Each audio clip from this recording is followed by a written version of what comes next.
Good morning on this cold, rainy, awful day.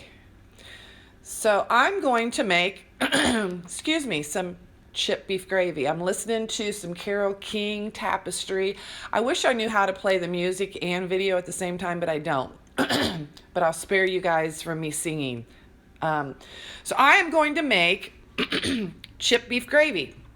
I think that's what it's called. That's what I call it. And I'm going to make some scrambled eggs with ham, which is my traditional thing that I like to make. So I've already made McCartney her scrambled eggs for this morning. So to make the chipped beef gravy, you're just going to need, obviously, the chipped beef. I use 2 packages, and I just roughly cut it up because I like a lot of beef. I like it very beefy. That's what she said. I cracked myself up. My God. Okay, flour.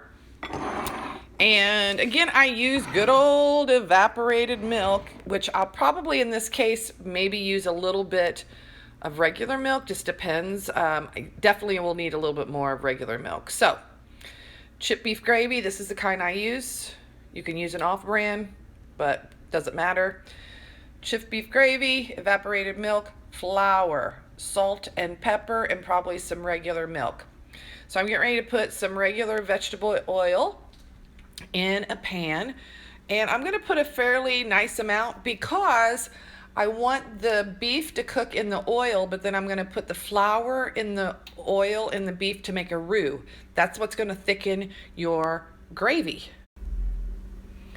So here you can see how much I put in. It's a pretty decent amount. So I'm just going to bring that to a medium heat and bring it up to, just let it preheat for just a little bit, maybe 30 seconds or so. Trying to give you an idea of how much oil is in there. If that kind of lets you know, I don't know, maybe a half cup, I'm not really sure. I eyeball everything. But the oil is ready now, so I'm going to add the beef. It should start sizzling. I'm going to take it off the heat because it's actually sizzling. The rest of my beef that's in here. You don't want it to be crispy, but you want it to be cooked. Actually, this is pre-cooked. This beef is already cooked, but you want to bring out the flavors.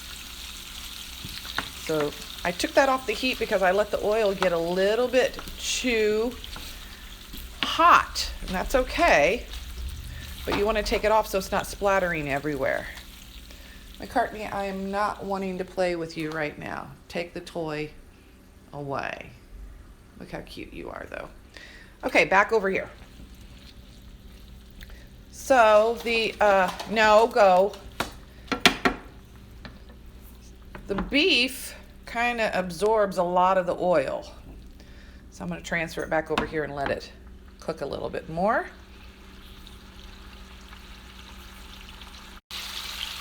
I turned it on low heat because it's cooking a lot. I like to go ahead and season the beef while it's cooking. So pretty generous amount of salt. Lots and lots of pepper. Now, although I'm spicy and I like things spicy, I don't put any cayenne pepper in this, but I do a lot of black pepper. So I'm just going to let that cook here. This really doesn't take long at all. You do, again, have to have patience when you're making gravy, though. So in just a moment, I'm going to put in the flour to thicken all of this up and make a roux. Time to put the flour in, and again you're going to put an amount of flour that's going to absorb the oil. So you put a little bit in like that. You'll want to stir it up. Again, you don't want the flour to be ever really exposed and not moist, because that's what's going to make the roux. So it's okay to kind of look weird like this. But actually, I'm going to add just a little bit more to get all of that oil absorbed. see how the flour has thickened up? And that's what you want. I currently have it on low heat. And I'm going to add a can of the evaporated milk. Make sure you shake it up really well before you pour it in. Pouring the whole can in, and I'm going to let it, and I'm going to stir it around and really let it get combined with the roux, which is the flour. And this is really going to start thickening up here because I put the flour in. And that's what I want to happen. I want it to thicken up, and then I will add some regular whole milk here shortly. This gives you an idea. As you can see, this is thick. But obviously this is not all the gravy. You don't want to serve this, but this is kind of the thickening component here. So now I'm going to add some regular whole milk. I'm just going to add enough to kind of bring it a little bit to the top there. Give me enough room to stir. And I'm going to slowly combine all of this. Slowly, because you want the roux now with the evaporated milk and the beef. You can see it kind of stuck to the beef. You want that to get in with the rest of the milk. So you want to slowly combine this. So I have combined it all. For the most part, the flour or the roux mix is off of the beef, and it's in the actual milk now. And the key point here is really patience. I have it at a medium heat. I like to add more pepper and probably a little dash of salt because I added all that milk, right? So I want to now season the gravy. So there's nothing at the bottom. It doesn't feel sticky. It's really very liquidy. But now that I've combined all the roux off the beef and from the skillet, it will start thickening this milk. But it's a slow process, so you have to be patient. And just stir occasionally. You don't want it to get stuck or burn to the bottom. Then your gravy is done. It's gross. You cannot have it. So I'm going to keep it at a medium heat, stirring occasionally until I see a soft boil. Stirring it occasionally. It's starting to thicken up slowly but surely. I've reduced it down to kind of like a medium low. And in the meantime, I'm going to start cooking my scrambled eggs. Remember, I like a soft scramble. I put some real butter in here. It's a nonstick pan. I've got 2 eggs, a little bit of milk, and you never want to crack the eggs on the side of here because you're going to always get some sort of shell or something gross in there. Just crack it on the counter and then dispose of your eggs elsewhere. I wish I had a garden. My mother taught me, actually she told me while she was in the hospital sick, she told my son, he was getting a garden, that if you take these shells from the egg and you crunch them up and you put them in your garden in the soil, it helps. I don't have a garden, but I remember that little hint, and I know my son does as well. So the 2 eggs for me, some ham, some butter, and cheese. Right now, I'm going to get the butter hot and combine my eggs and milk. And I'm going to put the ham in there first. I have reduced it completely to low right now because you can see the bubbles, the boil, the soft boil. You don't want this to become a hard boil. It just takes patience. You can see it's thickening up slowly but surely. And so I went ahead and removed my ham because I don't want to make my eggs right now because it's important that I watch this gravy because the eggs will take like 1 minute to cook. We're getting there.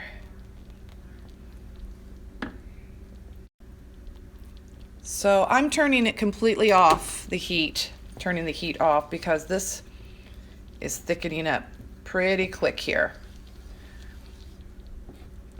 bring the outside into the middle, make sure it's good and combined. Make sure you have a bowl ready to transfer it into. You don't want it to sit in the skillet because it will just get really super thick.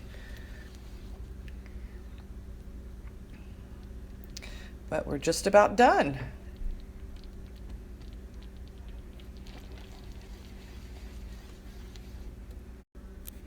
Well, that's just sitting for a little bit. I'm gonna go ahead and make my eggs now.